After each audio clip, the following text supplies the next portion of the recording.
Donc, je ne pouvais pas laisser d'autres personnes mettre des mots sur mes mots, sur les choses que j'ai vécues. Comment est-ce que quelqu'un pourrait écrire la violence conjugale en étant au plus proche de ma vérité? Personne.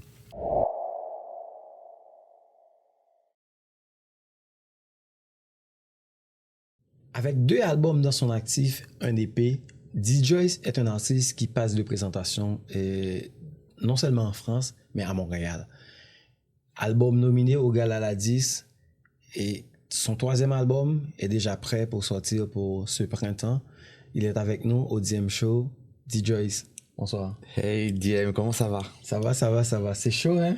Ah, c'est incroyable. Merci beaucoup de l'invitation. Je suis très content et très honoré d'être là et de pouvoir discuter avec toi. Non seulement, et c'est à moi aussi de te dire merci pour le travail que tu fais. Je vois le travail que tu fais en plus à temps plein comme artiste, mais aussi à temps plein pour supporter d'autres artistes qui est surtout les artistes afro-descendants. C'est un gros travail. Et aussi ton engagement dans tout ce qui est violence conjugale, mais on va quand même en parler de tout ça. Mais avant, j'aimerais que tu nous présentes qui est D-Joyce. Ah, waouh! Tu sais, cette question, elle est intéressante parce que quand je suis arrivé à Montréal il y a 6 ans, je savais pas vraiment qui j'étais. J'avais la vision, mais je me cherchais encore puisque justement j'ai commencé la musique il y a quand même bientôt 15 ans. Et dans un seul but, c'était de devenir Michael Jackson, Usher.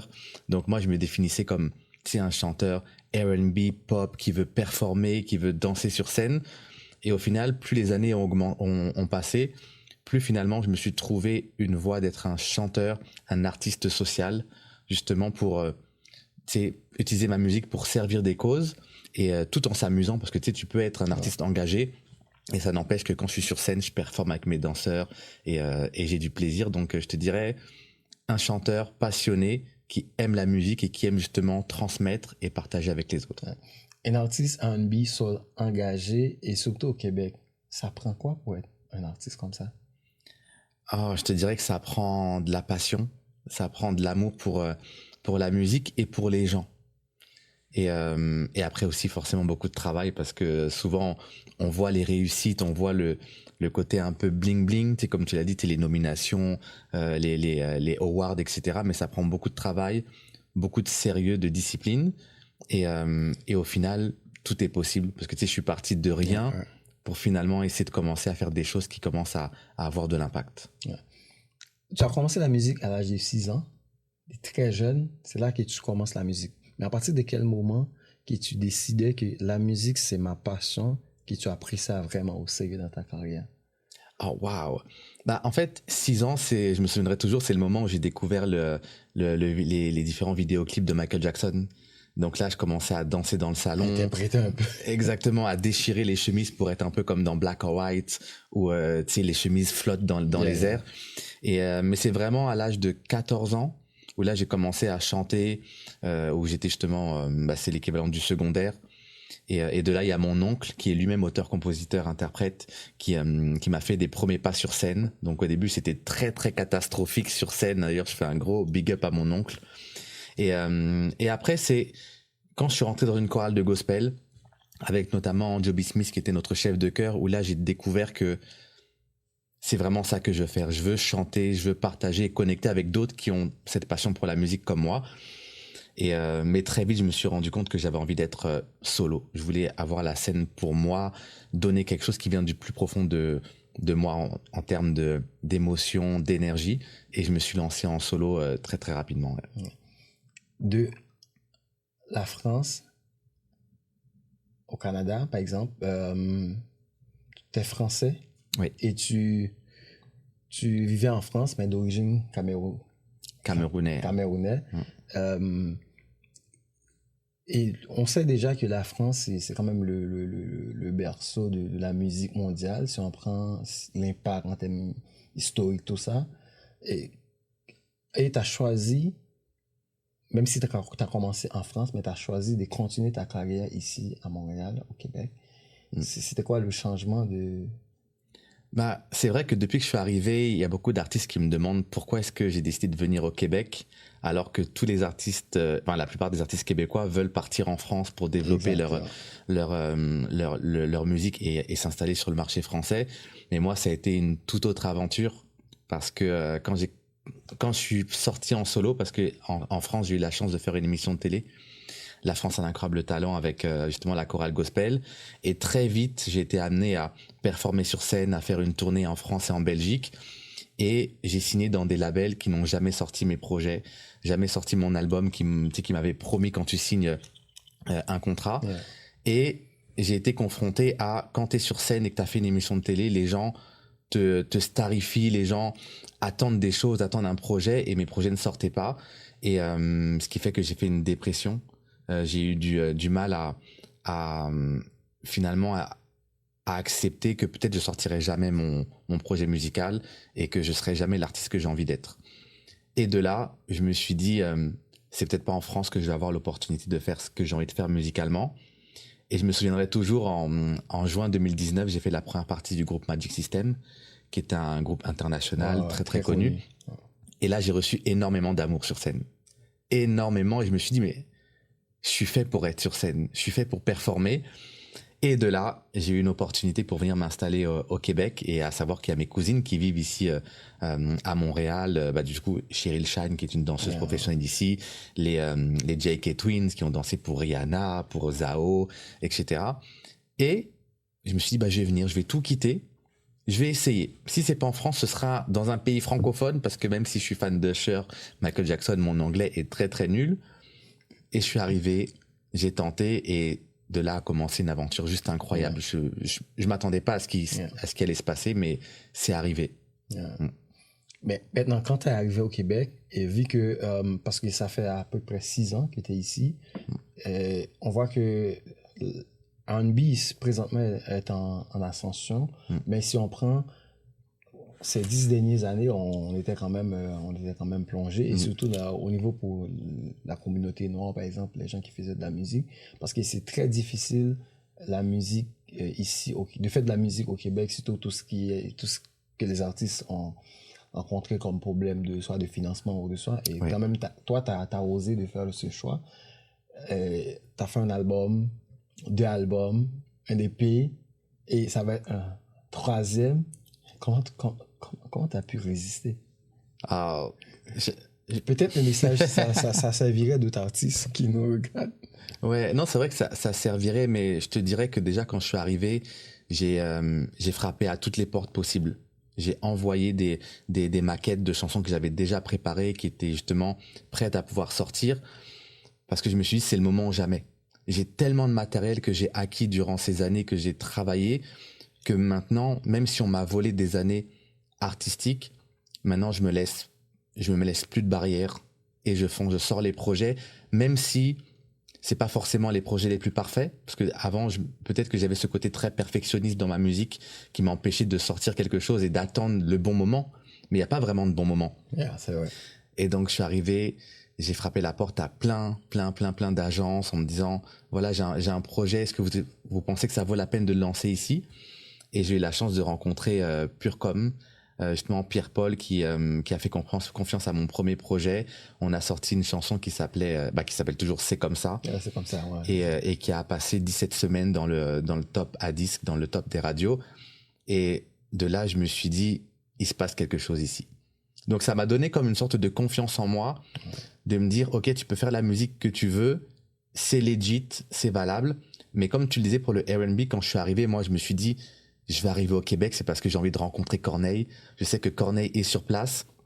Donc, il y a du R&B, on est proche des États-Unis. Et après, je tape sur les réseaux sociaux. Et quand on parle de R&B, je vois que Corneille, Barnève. Et je me dis, mais c'est comme bizarre, puisque moi, quand j'étais en France, j'entendais souvent parler de Corneille, de Gage, de Marc-Antoine. C'était des chanteurs qui, nous, en France, moi, je pensais qu'ils étaient français. Alors qu'en fait, ils sont québécois, ils sont d'ici. Et je m'attendais à trouver déjà comme une famille R&B. Et donc, j'ai pas trouvé ça. Donc, je me suis dit, c'est bizarre. Il y a peut-être quelque chose qui est pas encore créé.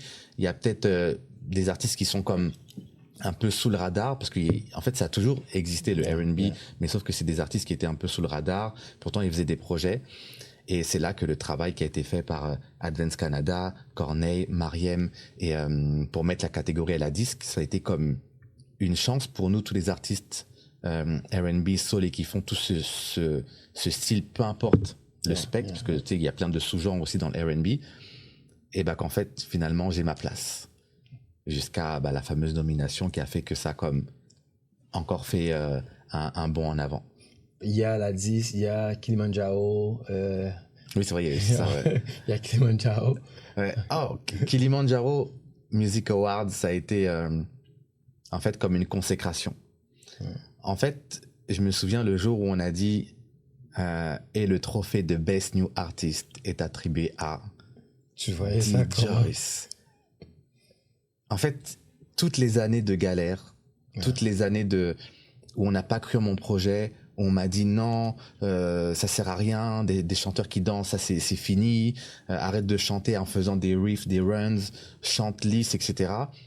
Là, j'avais comme une reconnaissance que la musique que je fais et l'intention que je mets dedans, elle est valable. Et en plus, c'est un trophée qui est justement issu de la communauté afrodescendante. Donc de me dire que c'est des personnes qui me ressemblent, des personnes de l'industrie qui sont comme moi, valident le travail que j'ai fait et me donnent un tremplin pour la suite. Parce que justement, j'ai eu cet award en 2022. Il n'y avait pas encore Adisque, il n'y avait pas encore les collaborations avec Adidas ou autres. Donc c'est des gens qui ont cru en mon projet dès le début. J'étais pas encore, tu sais, le DJ que je suis rendu aujourd'hui. Parce que tu sais, dans un parcours, on a des différentes étapes. Tu as grandi très bien, très vite. Hein. Si je vois ton parcours ici, c'est vrai que ça allait vite, mais en fait, quand les gens me disent ouais, ça allait super vite, moi je le vois pas comme ça parce que j'ai eu tellement d'années où j'ai travaillé très fort et ce qu'on voit sur les réseaux, ce qu'on voit à travers les trophées, les récompenses, c'est peut-être 5% du travail que tu avais déjà fait. Exactement, c'est tout un travail. Même là, quand on parle d'un album, 2 albums, 3 albums, je travaille des chansons tout le temps. Mes équipes travaillent d'arrache-pied. Quand on fait un projet, tu as été justement le premier à venir sur un des tournages là récemment avec le dernier visuel. Tu as vu toutes les équipes qui sont en place et qui travaillent fort. C'est pas juste... Moi, je suis comme sur le devant de la scène, j'ai le spotlight, mais c'est une équipe. Exactement, c'est une équipe. Parce que tu sais, pour être aussi beau comme ça là dans les vidéoclips, il faut qu'il y ait des gens qui viennent te maquiller. C'est vrai. Sinon, c'est catastrophique. C'est vrai. Un artiste R&B, par exemple, je vois il y a une certaine modernité au niveau de R&B. Il y a beaucoup de, si je peux utiliser ce mot, parce que moi je suis pas dans la musique, ajustement au niveau de son. Il y a plus de modernité dans le son R&B présentement si on prend ces 5 dernières années comme ça par rapport à avant, parce que lorsqu'on écoutait R&B des années 2000, etc., 2005, c'est complètement différent par rapport avec le son là, c'est plus moderne. Selon toi, en tant qu'artiste qui est ancré dans ce champ-là, pourquoi ce changement? Est-ce que c'est pour une adaptation par rapport avec le nouveau son ou par rapport avec la nouvelle, cette génération un petit peu plus... justement, comme tu le dis, en fait, le côté générationnel, c'est ce qui fait que un style va évoluer dans le temps. Le R&B qui se faisait dans les années 90 n'est pas le même que les années 2000, etc. Et on avance. Et plus on avance dans le temps, plus le style va se fusionner avec d'autres styles et les artistes vont être inspirés par d'autres courants musicaux aussi. Ce qui fait des beaux projets musicaux, ce qui fait qu'il y a des belles découvertes qui se font dans la recherche musicale, mais ce qui fait aussi que des fois il peut y avoir des personnes qui sont un peu plus puristes, qui vont dire ouais mais avant c'était mieux, quand c'était plus pur ou autre. Donc plus on avance dans le temps, plus on arrive sur une fusion de genres qui donne ce côté très actuel. Et donc ce qui fait que oui, ça fait une grande richesse, parce qu'aujourd'hui, tu vois, par exemple avec R&B Connexion, on a fait une sorte de cartographie de tous les artistes où chacun s'est comme mis dans ce que j'aime pas dire, mais dans une case en se disant ok, je fais du R&B plus alternatif, je fais du afro R&B, je fais du compas R&B, je fais du R&B pop comme moi par exemple. Mais au final, on fait partie de la même famille. Et c'est ce qui fait la grande richesse. Et moi, justement, avec le mouvement R&B Connexion, ce que j'ai envie, c'est que toutes les personnes qui font ou qui ont été inspirées par du R&B et le mettent dans leur projet se sentent appartenir à une famille. Parce que c'est important de se retrouver aussi, avec aussi ses propres différences et ses propres petites touches musicales et qui rendent les projets tellement intéressants. Tu sais, j'ai écouté des projets Awabe, Sha Frank, Papi J, Il y a Blink. Naïma qui vient de sortir. Exactement, on C'est un a très beau Naïma projet. Funk qui a sorti son projet. On a Blink qui est aussi très R&B contemporain. Et ce qui fait que finalement, il y a une grande richesse. Et c'est ce que je veux que les médias commencent à comprendre, à discuter en se disant, ah oui, il y a vraiment c'est une belle Il y a une entité. belle génération qui est vraiment, si je peux dire ce mot, qui est ancrée dans ce champ-là. Ouais. Qui livre toute leur âme, tu vois, tout leur corps. Et puis, tu vois, il y a une passion qui se développe, si je peux dire ça comme ça, dans ce champ-là. Tu as été nominé à la 10. Comment as-tu reçu l'annonce de la 10 pour l'album? J'ai pleuré. Garçon. Alors, Grand Garçon, j'ai pas eu de nomination. C'est pas. Mais avec un grand A, ouais, j'ai eu cette première nomination. J'ai pleuré. J'ai pleuré parce que, tu sais, il y a beaucoup de galas style les Victoires de la musique, les Grammys. Donc ici au Québec, c'est le gala de la disque. Et pour moi, c'était quelque chose de pas pensable. Pour moi, je voyais ma carrière avancer, évoluer, mais pour moi, j'avais pas encore fait mes preuves ici au Québec, même si j'avais comme positionné plein de projets, je m'étais présenté, etc. Mais pour moi, je me suis dit, vu que je suis pas forcément d'ici, j'ai encore un travail plus grand à faire. Et au final, d'avoir cette reconnaissance, je me suis dit, waouh, ça veut dire que je peux vraiment être qui je veux. Je suis au bon endroit pour faire la musique que j'aime. Et en fait, d'avoir été nominé aux côtés d'artistes comme Barnef, par exemple, qui est un OG du R&B ici, avec son groupe No Déjà, choriste de Céline Dion, bah, du coup, je me dis, ah, voilà, j'ai ma place. Et c'est pas une fin en soi, c'est une étape. Mais maintenant, comment est-ce que, avec cette nomination à la disque dans la catégorie R&B Soul, comment est-ce que maintenant, moi aussi, je peux faire ma part? Parce que, tu sais, je fais mes projets, mais comment est-ce qu'on le fait perdurer dans le temps? Tout à fait. Parce que pour que le style puisse perdurer, eh ben, c'est important de mettre en place des actions. Donc, non, j'étais très, très content. J'ai pleuré. J'ai appelé mon attaché presse. On était grave contents parce que c'était aussi une première nomination pour justement Bohéma Communication, qui est justement mon distributeur, mais aussi ma PR, ma tracking radio. Et ouais, c'était une très, très grande fierté. Tu as choisi de défendre une cause, pour moi, qui est très essentielle. Défendre la violence, les causes sociales à travers tes chansons. Pourquoi? Déjà parce que ça fait partie de mon vécu. Et initialement, le projet de lutte contre les violences conjugales, c'était avant tout pour me venger. C'était vraiment un sentiment de vengeance par rapport à mon beau-père qui était justement l'auteur des violences. Et en fait, je pense que dans ma musique, ça s'est toujours ressenti. Parce que quand tu parlais de, par exemple, mon EP qui est sorti en 2021, Héros, justement, c'était justement la place du père dans la famille.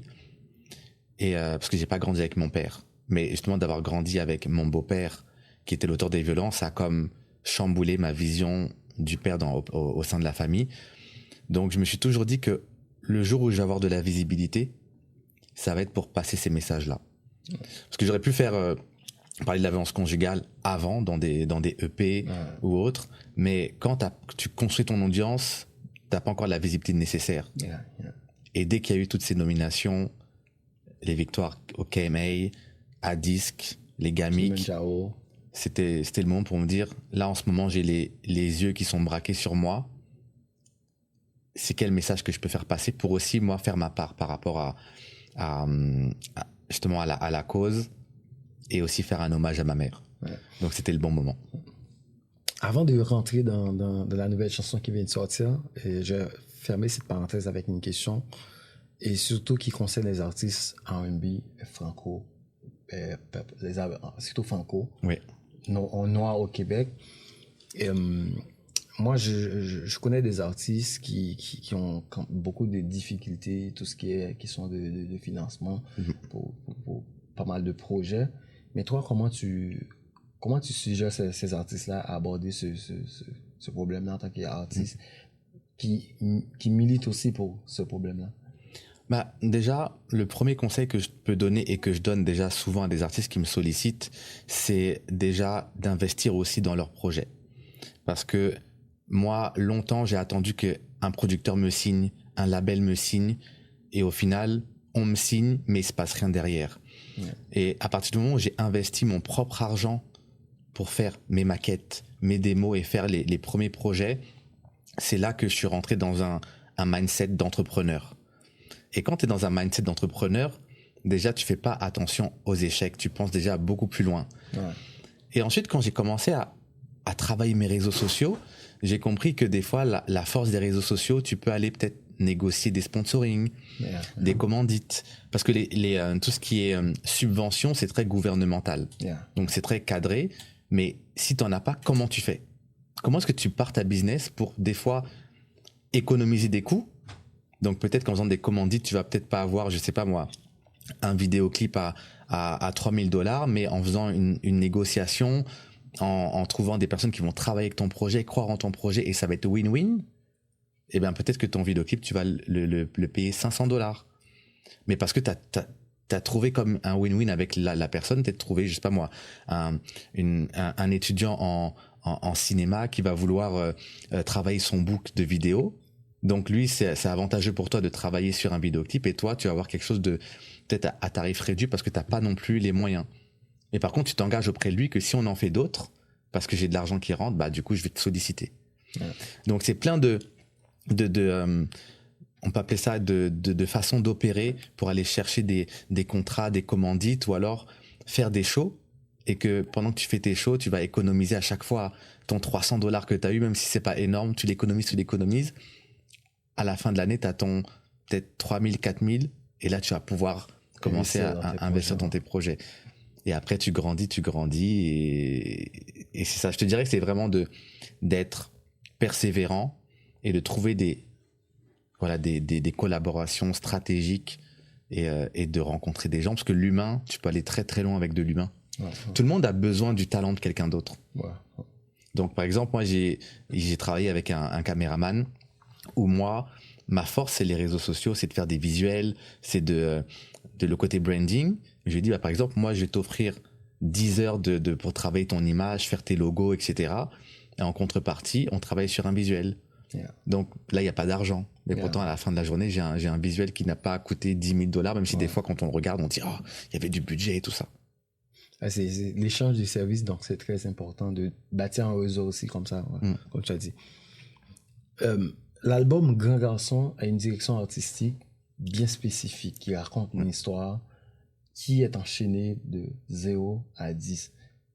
J'aimerais que tu nous parles qu'est-ce qui est derrière ce projet et pourquoi as-tu choisi cette direction-là pour t'exprimer à travers un projet comme ça? Ouais, alors déjà, c'est arrivé au moment où je me suis dit, j'ai mis tellement d'années à faire mon premier album que lorsqu'il est sorti, nomination à la disque, fin d'exploitation, qu'est-ce que je fais après? Vu que j'ai tous ces regards sur moi, qu'est-ce que je fais? Je veux passer un message. Mon message était déjà clair, j'ai toujours voulu parler de violence conjugale, mais comment est-ce que je l'aborde? Est-ce que je l'aborde en partant de mon histoire? C'est pour ça qu'il y a des chansons, l'album, il y a une introduction, il y a ce côté vengeance avec Go to Ground. Exact. Après, il y a une des chansons que j'avais écrite en 2016 qui s'appelle Garçon, où là, je parle de comment est-ce que je pleurais quand j'étais dans la cité et comment on empêche les garçons de pleurer, on empêche les garçons d'être sensibles, et face à ça, comment est-ce qu'on réagit quand on est un enfant, jusqu'à cette émancipation, et à la fin de l'album, faire cette déclaration à ma mère en lui disant, malgré ce qu'on a vécu, malgré ce qu'on a vécu, on peut sortir de là et faire de belles choses, inspirer et aider à son tour. Donc c'est tout un processus de résilience, parce que je voulais montrer aussi aux gens que malgré le vécu que j'ai pu avoir, ou malgré toutes les difficultés qu'on a dans la vie, parce que j'étais placé en pensionnat, tu peux arriver jusqu'à une nomination à la disque, tu peux arriver jusqu'à l'Assemblée nationale du Québec, tu peux avoir une collaboration avec Adidas, tu peux plein de choses. Et c'est pas parce que on est issu d'un quartier, qu'on a été placé en pensionnat, qu'on est noir, qu'on est etc. Bah on peut y arriver quand même. Donc c'est un peu ce message que je voulais passer. C'est pour ça que Grand Garçon, on dit souvent que c'est un album social. Ouais, c'est vrai. Je pense que c'est exactement. C'est vrai, j'ai pris le temps d'écouter l'album et je dis, ben, wow. Et à chaque chanson, c'est comme je te disais tantôt, les chansons, ça se suit vraiment bien respecté. Ok, tu sors de telle histoire, ok, tu vois, ok, cette partie, ça fait partie de telle histoire. C'est comme une histoire qui a 5 parties, 6 parties, 10 parties. Lorsque tu rassembles toutes les parties, ça donne vraiment une histoire. Donc, moi, toutes les chansons, moi, je considère les chansons comme ça. Même si tu prends commencer par l'introduction et arriver jusqu'à la dernière chanson, tu vois, c'est lorsque tu colles tous ces morceaux-là, il y a telle histoire. Il y a telle histoire. Exactement. Pour moi, c'est l'un des projets, parmi tous les projets que tu as déjà fait. Pour moi, c'est un projet phare que j'apprécie beaucoup. J'ai pris le temps d'écouter tout et j'ai dit, oh my God, ça c'est un travail, ça c'est un très bon fait. Je pense que j'ai lu quelque chose qui dit que tu fais très bien ce travail, tu écris très bien est-ce que ça arrive qu'il y a des chansons, il y a des choses que tu collabores avec d'autres personnes ou d'autres artistes ou en écriture? Alors, en écriture, non, malheureusement. Enfin, c'est arrivé, justement, en l'occurrence. J'ai eu beaucoup de mal pendant ma carrière à céder de l'écriture à d'autres parce que je me sentais comme une nécessité d'écrire ce que j'ai vécu. Donc, je pouvais pas laisser à d'autres personnes mettre des mots sur mes mots, sur les choses que j'ai vécues. Comment est-ce que quelqu'un pourrait écrire la violence conjugale en étant au plus proche de ma vérité? Personne. Il y a des très bons auteurs. Il y a des très belles personnes qui écrivent des choses, mais même ma musique, elle est très... Je chante comme je parle, j'écris comme je parle, et j'écris comme ce que je ressens. Des fois, c'est pas de la grande littérature. Exactement. Donc, j'ai eu du mal, mais là où j'ai pu collaborer, c'est par exemple la chanson Ghetto, Ceux qui s'aiment, qui est le premier extrait de mon 3e album.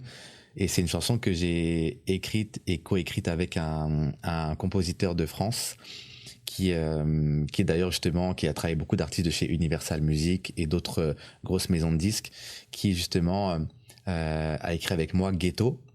Et c'était la première fois que c'était la première fois où je trouvais qu'un auteur arrivait à se rapprocher de mon émotion et de mon énergie. Et comme c'est une chanson très up-tempo, c'est plus facile pour moi de collaborer sur l'écriture. Mais dès qu'on arrive sur des slow jams, où il y a beaucoup d'émotions et que ça te demande de mettre son cœur, j'ai du mal à chanter les chansons des autres ou chanter les mots des autres. C'est pour ça que je fais très peu de covers. Les seules chansons que je connais par cœur, c'est les chansons de Corneille, par exemple. Par exemple, Comme un fils. Comme un fils, c'est une des chansons qui m'a accompagné dans ce cheminement de l'absence du père, de la reconnaissance du père. Ça raconte ton histoire. Exactement, ça raconte mon histoire. Et j'avais jamais eu d'équivalent artistique, hormis Corneille, qui vient chanter des mots que j'ai en français par un artiste afrodescendant. C'est pour ça que ça fait du sens. Ouais, ça.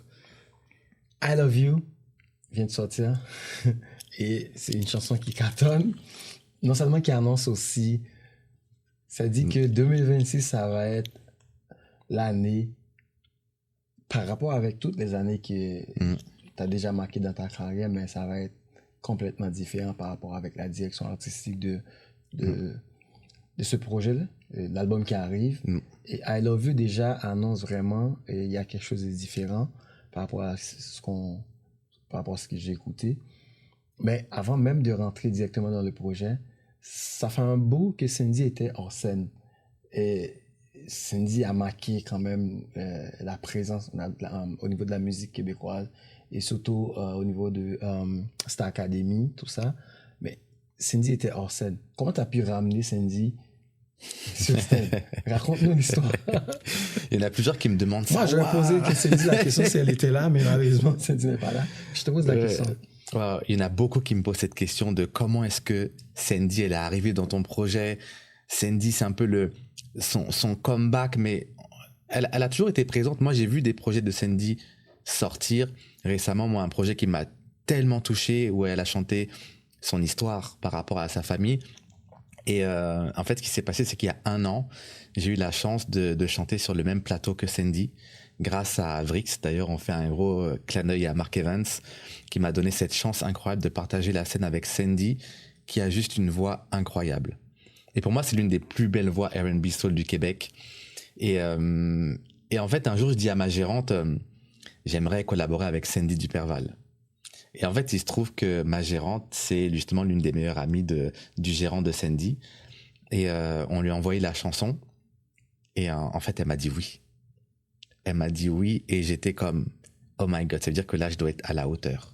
Parce que vocalement, ça rigole pas. Ouais, c'est vrai. Et elle m'envoie une démo de I Love You. Justement, je lui avais donné un peu l'énergie de la chanson, ce que je voulais véhiculer dedans. Et elle m'envoie une démo et j'ai pleuré.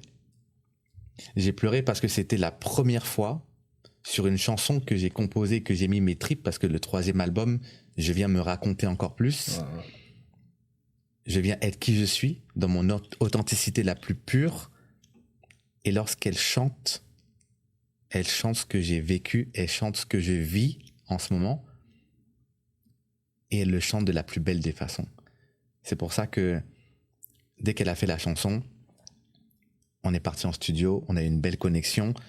Et je me suis dit, je dois être à la hauteur. Tant dans la musique, dans les visuels, je dois la mettre au niveau que je trouve qu'il n'y a pas eu cette je dirais pas reconnaissance, parce que Sandy est connue dans l'industrie musicale. Mais quand je suis arrivé, que je trouvais ce côté R&B, soul, etc., cette famille, je me suis dit, non, il peut pas y avoir trop d'artistes qui sont un peu, on leur donne pas un peu leurs fleurs, etc., parce que c'est des artistes qui ont aussi créé le chemin. C'est des artistes qui est juste d'être présent et d'être noir à la télé, c'est déjà un combat. D'être un artiste noir et d'être présent dans les médias, c'est un combat. D'être un artiste tout court, c'est un combat. Donc je voulais juste lui faire honneur dans ce projet, et le vidéoclip est délicieux. On est habillé par un designer qui s'appelle Nareg. J'étais là au tournage, mais j'ai pas encore vu, je ne vois pas encore la vidéo, mais j'étais au tournage. Mais déjà, moi, j'avais su que ça allait être vraiment quelque chose là. Ouais, c'était, pour moi, je pense que, en fait, d'être rendu d'être rendu aujourd'hui au niveau que je suis, ça m'a donné l'opportunité de travailler avec des designers comme Nareg, qui a fait les tenues incroyables du vidéoclip, qui a fait pas mal de tenues de mon album à venir. Et du coup, tout de suite, ça te met dans une position où tu peux donner le meilleur de toi-même et de ton art. Et quand j'ai vu Sandy apparaître dans cette magnifique robe, où elle m'a dit, je suis allé chez le designer, j'ai eu un coup de cœur, et elle arrive dans une tenue qui représente vraiment l'essence du vidéoclip, je me suis dit, c'est sûr que cette chanson, elle va marcher, parce que on est aligné avec le message, l'émotion de la chanson, et ça a été fait dans l'amour, ça a été fait dans la connexion, donc c'était sûr que les gens allaient comme se dire, ok, la chanson, c'est pas parce que c'est une bonne chanson, ou que c'est juste parce qu'il y a une belle connexion, une belle chimie. En fait, I Love You, c'est la chanson qui annonce l'album qui arrive au printemps. J'aimerais que tu me racontes quelle est l'histoire derrière I Love You. Ah là là là là. Alors, I Love You, on va dire que c'est la chanson qui introduit l'album dans les médias, effectivement, qui introduit la sortie de l'album. On avait sorti précédemment Ghetto. Ouais. Et en fait, cet album, ça va être encore une histoire. Et comme tu l'as dit, j'aime bien coudre mes albums pour que ça raconte quelque chose. Dans Ghetto, j'expliquais que parfois on est dans des relations qui sont toxiques, qui ne nous correspondent pas. Et on a du mal à s'en sortir, parce que des fois, quand on s'en sort, on est encore attaché à quelque chose. Ouais. Et de sortir de ces relations-là, c'est se donner la chance de pouvoir aimer de manière sincère, de pouvoir connecter avec quelqu'un qui va vraiment croire en l'amour tel que nous, on peut peut-être le percevoir. Donc Ghetto, c'était la sortie. Et I Love You, c'est la fin. De se dire, j'ai trouvé la personne que j'aime. Et j'aime cette personne de la manière la plus sincère. C'est pour ça que ça introduit l'album, parce qu'après, l'album, c'est comment est-ce qu'on sort d'une relation et après, on aime. Il se passe des choses entre la reconstruction, le doute, est-ce que je plais toujours, Est-ce que les gens vont m'aimer pour qui je suis? C'est tout ça. Donc, c'est tout ce cheminement. Comment est-ce qu'on arrive de quitter son ghetto à dire I love you à une personne? C'est ça l'album. Donc oui, il y a des messages dans cet album-là. Parce qu'à la fin de la journée, quand je chante, c'est pour dire qui est D. Joyce. Le R&B, c'est souvent associé à de l'amour entre un homme et une femme, l'amour toxique. Mais il n'y a pas que ça. L'amour, c'est pluriel. L'amour, c'est beaucoup, c'est plus que juste des cases dans lesquelles on veut nous mettre. Ah. Donc je viens questionner ça dans cet album-là. Voilà, super. Tes albums précédents par rapport avec l'album qui s'en vient, comme je disais tantôt au début, D. Joyce ne fait rien par hasard. Il y a toujours quelque chose qui se cache derrière. Qu'est-ce qui fait que le projet qui s'en vient va être différent par rapport avec tous les projets précédents? Par exemple, si on prend Grand A, si on prend Grand Garçon, si on prend Héros, par rapport à tout autre projet, qu'est-ce qui va faire que ce projet-là va être différent par rapport aux autres au niveau du côté artistiquement parlant? Alors, artistiquement parlant, là où le projet va plus loin, c'est que je me suis pas mis de limite à ma voix, au vocal. Je me suis inspiré de voix gospel.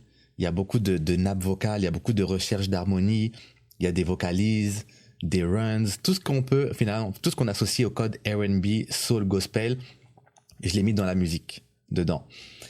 Et après, pas de limite, c'est le R&B, moi, je rajoute cette touche très pop, dansante, entraînante. Donc, je me suis amusé. C'est un album que je peux très bien chanter acoustique sur scène, que je peux très bien performer avec des danseurs. D'ailleurs, petite exclusivité, il y a des chansons comme Cocktail Sugar, Tentation, qui sont des up-tempo, où là, on va performer, on va séduire. Et en fait, dans cet album-là, je dirais pas que c'est un album qui va révolutionner la musique avec des choses à la guitare qui sont comme Jimi Hendrix, etc. Mais par contre, les gens, quand ils vont l'écouter, ils vont avoir envie d'aimer. Et ce que là où c'est intéressant, c'est que en 2026, on est dans une ère très intelligence artificielle, on consomme la musique, on consomme l'amour, on consomme les relations de manière très rapide, on swipe sur les applications, etc. Mais c'est quoi reconnecter avec des gens? Reconnecter avec la sincérité, l'honnêteté. Et donc c'est ça, c'est un album qui va juste redonner envie aux gens d'aimer à nouveau, reconnecter. Donc ça. Et c'est mon album le plus authentique parce que plus j'avance dans ma carrière, plus c'est moi et juste c'est moi tout simplement. Donc je viens re-questionner certaines visions de la société. D'ailleurs, ah non, ça sort quand l'interview? Ah oui, ça sort dans la semaine prochaine, ça. Oui, c'est ça. Ah oui. Donc, je repars. Donc, je viens questionner certaines pensées qui sont des fois ancrées dans la société. I Love You est un premier pas. J'invite tout le monde à regarder le vidéoclip jusque la fin.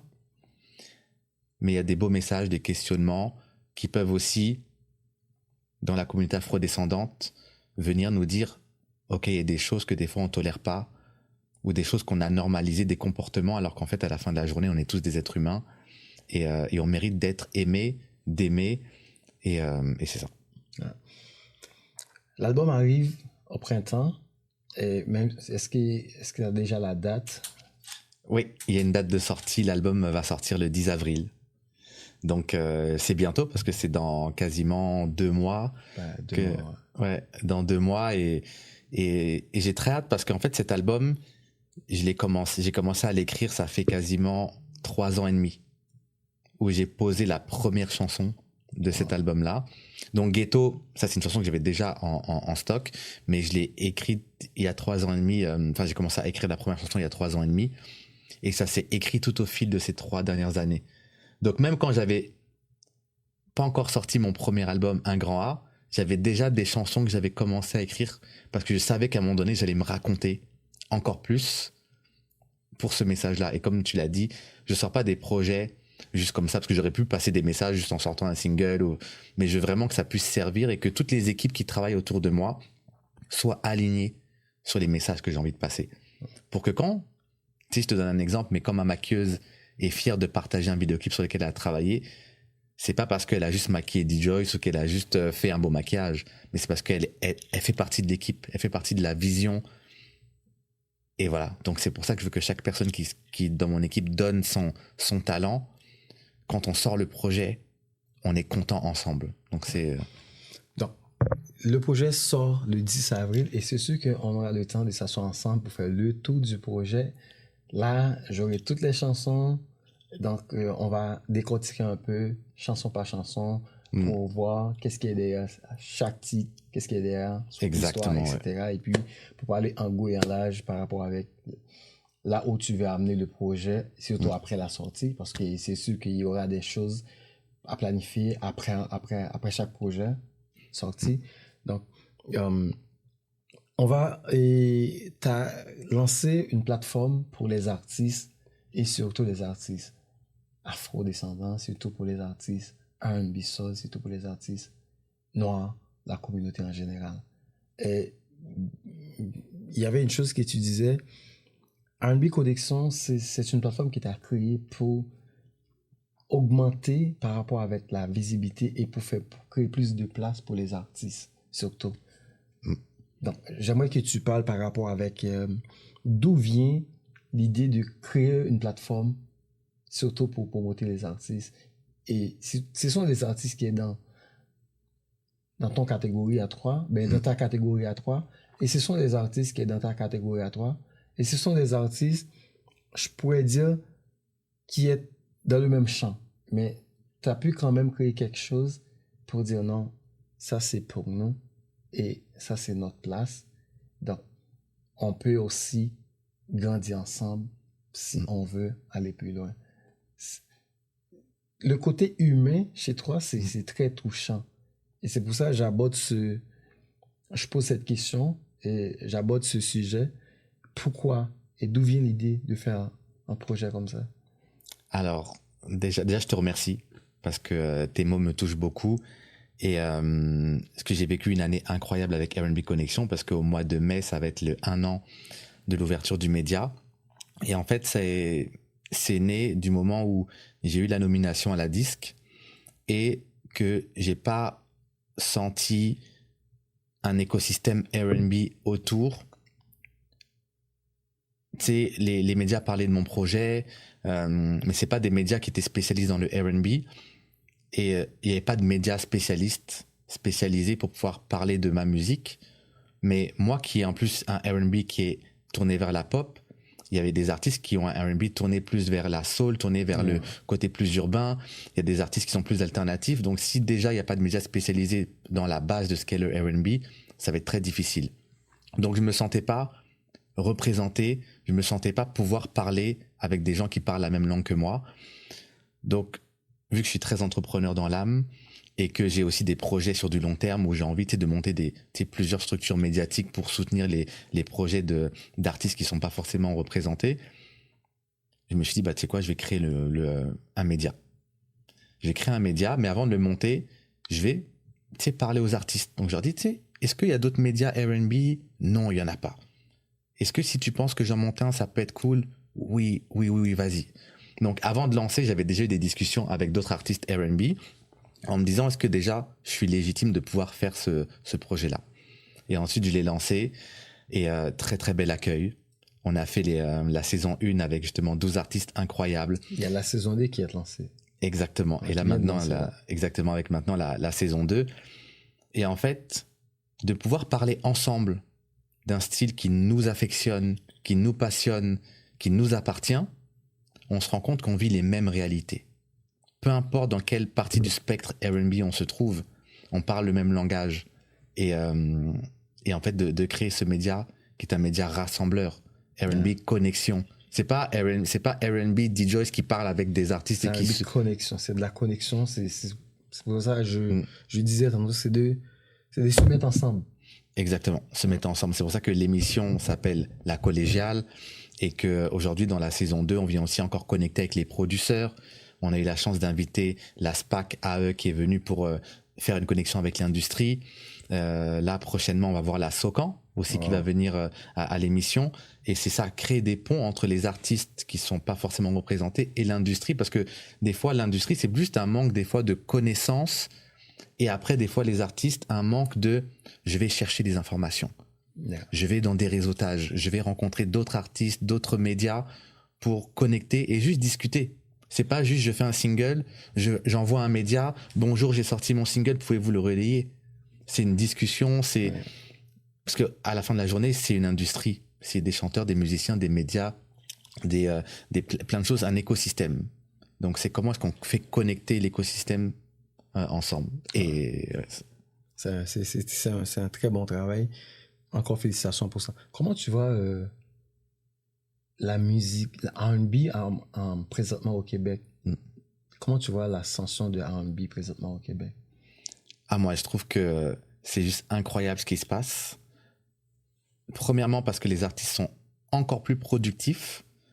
Je trouve qu'il y a beaucoup plus de projets qui sont sortis parce que certains artistes qui sont encore des artistes émergents qui commencent avec leur premier projet, peut-être sentent qu'il se passe quelque chose. Il y a Advance Canada qui a fait un travail. Il y a Addis qui a continué ce travail-là. Il y a des artistes qui représentent quelque chose, qui font, on a Shafran qui a fait la tournée de Fou, on a Blink qui fait la tournée de Fred. Donc, il y a possibilité d'avoir des artistes comme ça qui vont être peut-être plus visibles, mais il y a une place. Ouais. Donc, ce que je vois, c'est qu'il y a beaucoup de créativité. Il y a beaucoup d'envie des artistes maintenant de prendre aussi, saisir leur chance. Après, à côté de ça, je vois une industrie qui est très réactive. Une industrie qui prend le temps d'écouter les projets, d'en parler. Tu sais, quand tu vois, par exemple, à Salut Bonjour, tu vois des artistes afro-descendants.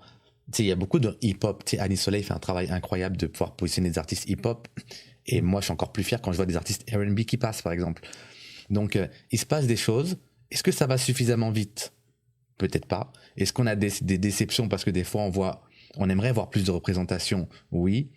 Mais, tu sais, moi, je préfère coudre les choses. Ouais. Donc, créons ensemble. J'invite tous les artistes à créer aussi des safe space. On a des projets Unplug 514 de Papy J qui a créé un espace pour que les artistes puissent venir performer. Tu sais, c'est des projets comme ça qui font que ça va nourrir la culture, ça va nourrir l'industrie et justement les artistes R&B, soul et autres. Et donc voilà, j'invite vraiment les gens à créer parce que c'est comme ça qu'on va bâtir quelque chose de solide pour les générations à venir. Au niveau de scène, il y a déjà en jeu, il y a plus de présence aussi pour ces artistes-là sur scène. Par exemple, comme tu disais tantôt, l'année dernière au festival, il y avait pas mal de scènes pour beaucoup d'artistes R&B comme Shafran, comme Papy J, c'est d'autres artistes encore. Donc, ça dit que je pense qu'au fur et à mesure, s'il y a plus d'intégration et surtout les scènes, c'est très important pour un artiste. Je pense que ça pourrait quand même continuer à rebondir dans les années à venir. Ouais, totalement. Ça peut. Je te dirais, en fait, il y a deux choses. C'est que on est dans une ère où aussi, souvent, on prend pas le temps de travailler aussi son show. Yeah. Que je vois des fois des artistes qui m'approchent et ils ont une bonne musique, ils ont une idée. Mais après, c'est comment est-ce que ton projet musical, tu le livres sur scène? Parce que la musique, c'est pas que les réseaux sociaux, c'est pas juste faire le buzz sur les réseaux sociaux, c'est aussi être sur scène et connecter avec les gens.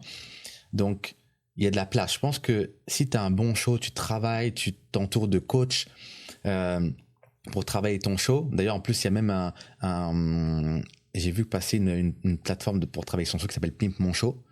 Et quand j'ai vu ça, je me suis dit, c'est vraiment des idées comme ça où les artistes peuvent aller travailler en profondeur parce qu'il y a de la place. Après, quand tu appliques, c'est à la force de ton projet. Ouais.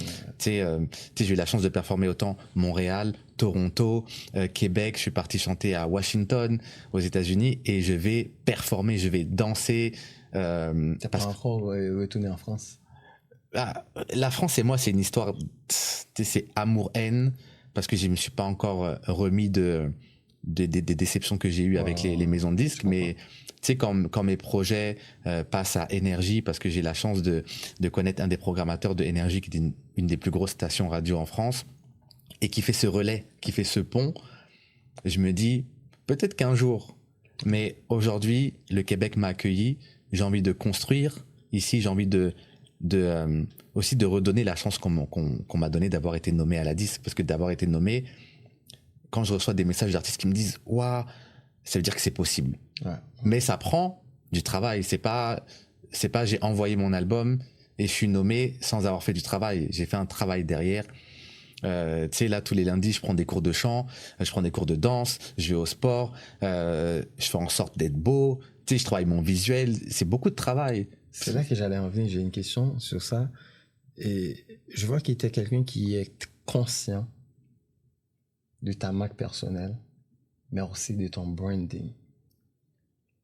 C'est deux choses. La marque personnelle, c'est l'artiste, c'est l'entreprise, l'artiste qui fait le show, qui livre. Mais le branding, c'est l'artiste. C'est l'artiste qui livre, qui fait le show, pas tout.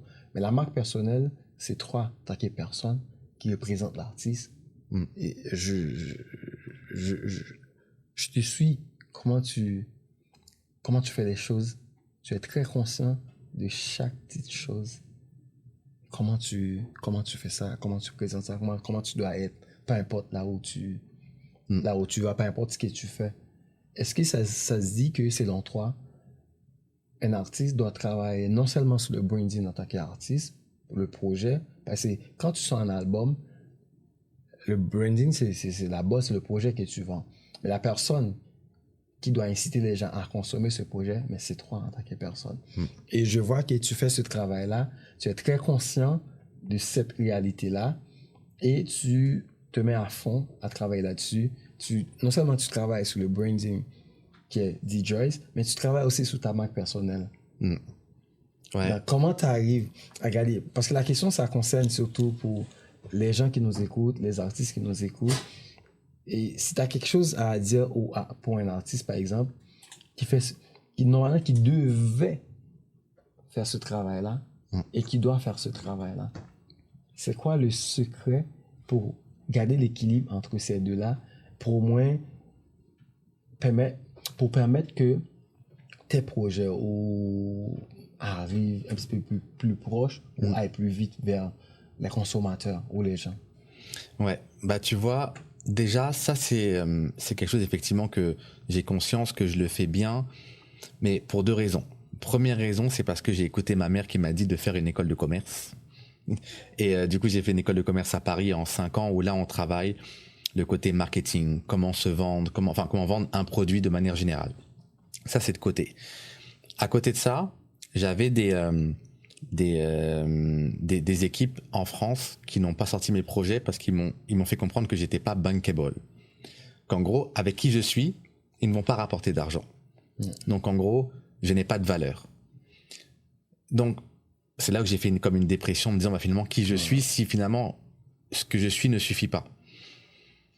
Et quand j'ai compris ça, je me suis dit mais je vais créer ma propre valeur. Je vais créer ma propre valeur. Et là, je te dis avec une grande légèreté et un recul, mais c'était très difficile. Mais quand j'ai compris que je dois être ma propre marque et que je dois être mon propre produit, je me suis dit, mais en fait, j'ai juste besoin de bien faire comprendre aux gens qui je suis. Parce que peut-être qu'ils n'ont juste pas compris qui j'étais.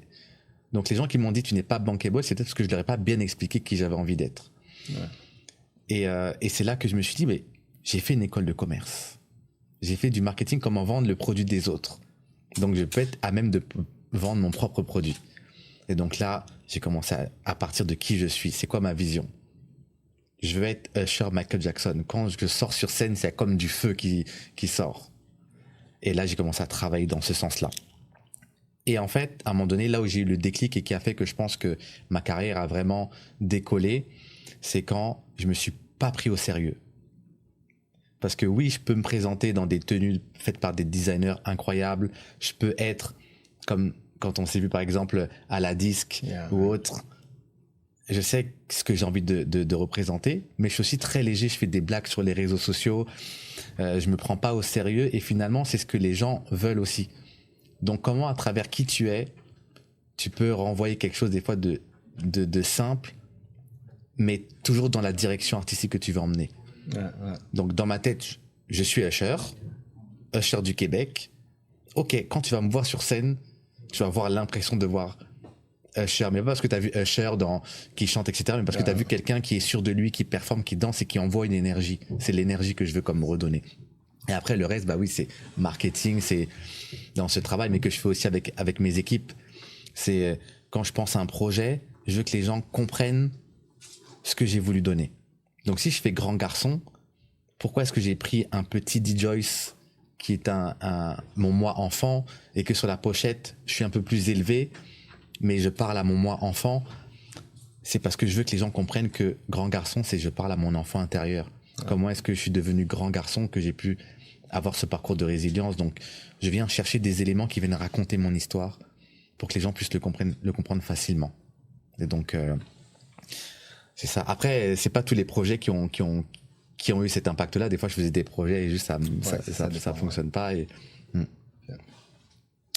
C'est tellement inspirant, c'est tellement bien d'avoir cette conversation.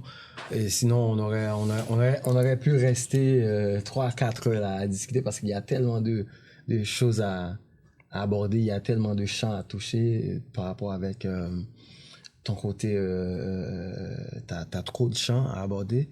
Donc, je pense que je vais laisser un petit peu pour la sortie de l'album. Ouais, on a beaucoup de choses à parler sur l'album. Je vous dis que I Love You est disponible sur toutes les plateformes streaming. Le dernier titre de D-Joyce. Et c'est cette chanson avec Ghetto, déjà, qui feront partie de l'album. Donc, I Love You et Ghetto, qui est déjà sorti. Donc, je vous encourage à l'écouter. Le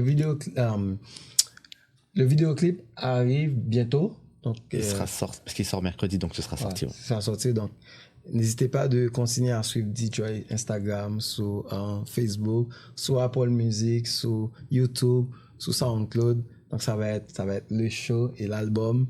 Moi, j'ai hâte de encore recevoir D-Joyce ici pour parler de l'album. Cette fois-ci, on ne fera pas le tour, mais on va rester sur l'album. Yes. D-Joyce, c'est un plaisir. S'il y a quelque chose à ajouter pour... Me donne cet escalier pour monter et pouvoir délivrer mon art de la meilleure des façons. Merci à toutes les personnes qui prennent le temps aussi d'écouter les projets complets et aussi de partager. Parce que quand vous partagez un projet qui parle de peu importe, mais de choses importantes pour la société, ça fait une différence. Surtout dans le monde dans lequel on vit aujourd'hui, où des fois il y a des reculs, les droits humains, la liberté, etc. Et c'est ça. Soutenez les artistes locaux, allez voir les shows. C'est important d'aller voir les shows, de consommer local. Et pas forcément que musical, hein. C'est quand vous faites votre épicerie, allez consommer les produits des personnes qui viennent de chez vous. Et surtout, c'est important. Achetez ces chansons. Merci, oui, achetez. Enfin, en tout cas, allez découvrir. Si vous avez envie d'acheter, achetez. Si vous n'avez pas envie, venez juste rire. À un moment donné, vous allez peut-être aimer une chanson ou autre, et c'est ça. Merci D-Joyce, c'est un plaisir. Merci à toi. De recevoir sur notre plateau, DM Show, c'est un plaisir. C'est sûr qu'on va se revoir pour la sortie de l'album le 10 avril prochain. Restez à l'affût. Merci. Merci à toi.